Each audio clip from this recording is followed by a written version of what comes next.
Tuwing weekend, madalas na napapadaan sa Session Road si Randy para mag-unwind. Ito rin ang mga araw na madalas maraming tao sa naturang lugar, kaya't kung minsan siksikan ng mga tao sa daanan o kaya na may bumabagal ang kanilang paglalakad.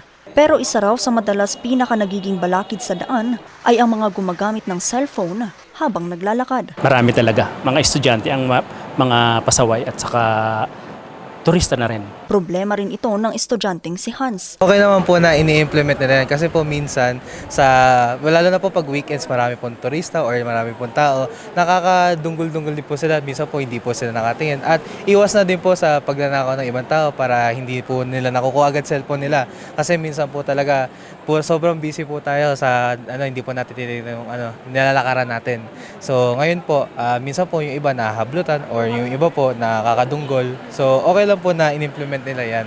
Taong 2019, sa ilalim ng Ordinance No. 49 Series of 2019 o ang Baguio City Anti-Distracted Walking Law, maigting na ipinagbabawal ang paggamit ng cellphone habang naglalakad sa Session Road.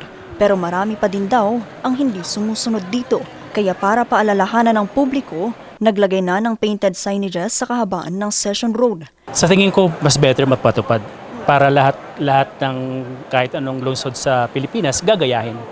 Mas better siya. Dapat talagang patawan para may batas dito sa Baguio. Sundin. Meron pa rin po nagbubuhan, di po rin po maiiwasan yan. Kasi po minsan po yung ibang tao, busy po sila, may important po silang, may ginagawa. Ngayon po, pero okay na po yan. Minsan, pansin ko din po na leles na po yung ganon. Lalo na po pag weekends kasi napapansin na din po ng ibang tao.